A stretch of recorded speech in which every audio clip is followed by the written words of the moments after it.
agbára tá a fi ń túyàn sílẹ̀ lórí ìdùbúlẹ̀ àìsàn abẹ́ni tí ìgbésí ayé ẹ̀ ti dàrú tí wọ́n jẹ́ kó rògo ẹ̀ lò èèyàn méjì tó lè ṣiṣẹ́ yìí nìyẹn. wàá gẹ́ẹ̀tì aṣọ tí wọ́n lè rán, ó lè jẹ́ àǹkárá ó lè jẹ́ kàmpálà, wàá gẹ́ẹ̀tì complete bóyá ọ̀pá márùn-ún ni bí ọ̀pá mẹ́wàá ni wàá gbé sẹ́gbẹ́ kan.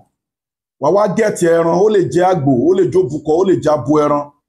ọjọ́ Sunday ló máa ṣiṣẹ́ yìí, ó máa pa ẹran yẹn ni. ẹni tó wà lórí ìdùbúlẹ̀ àìsàn ẹ gbàgbé gbogbo nǹkan kó kẹ́ máa fún un tó bá ti jẹ́ pé ọmọ ádámọ̀ ló dé mọ́lẹ̀ abẹ́ni tó yẹ pé kò rógolò tó yẹ pé ọmọ ádámọ̀ ló gbògbó ẹ̀ iṣẹ́ yìí ni kò lọ ṣe. ẹ máa bá mi ká lọ síwájú kó tó ṣiṣẹ́ yìí àbí tó bá ṣiṣẹ́ yìí tán nǹkan tó bá lágbára fi sákàǹtì àwọn ọmọ aláìní. àkáǹtì nọ́mbà ní fáwọn ọmọ aláìní 2044237680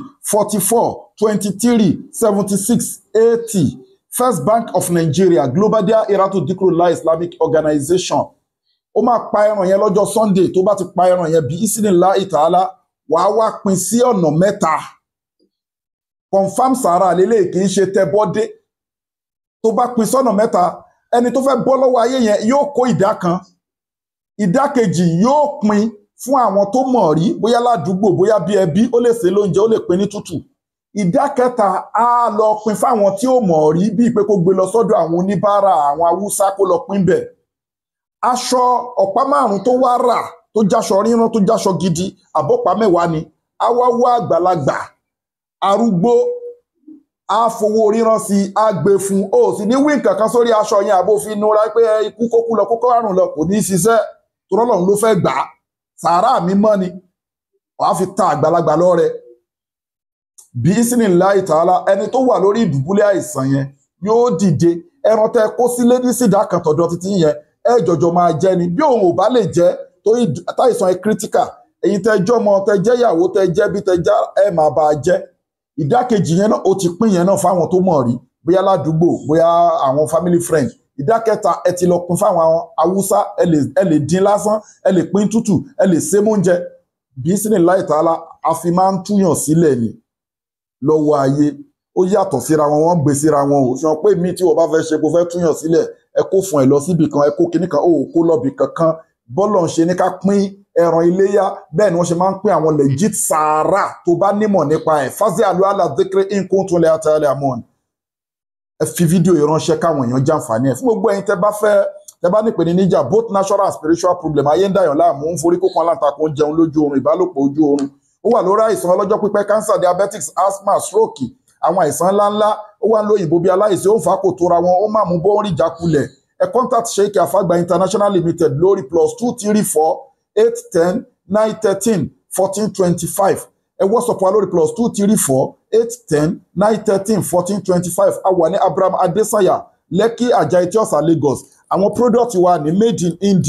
India láti ṣe àwọn product yìí packed in South Africa àbáyàn polówó ẹ̀ àwa la ṣe àwa lọ́lọ́run fi kẹ́ bó ṣe wà yìí miracle leaves ní bẹ́ẹ̀ ni ikú nìkan ni kò lè wò ó lágbára púpọ̀ jù òun àti all in one first aid ni òun láti ní méjèèjì ilé constipation ni ipò èèyàn wú ẹsẹ̀ èèyàn wú wọ́n jókòó sínú womb wọ́n jókòó sínú ovary ó ń forí kókó alátakò ń jẹun lójú oorun ó ń gbóòórùn ẹ̀mí òkùnkùn nínú ilé lo miracle leaves kó fi ṣanra kó sprinkle sínú ilé kó sprinkle sínú shop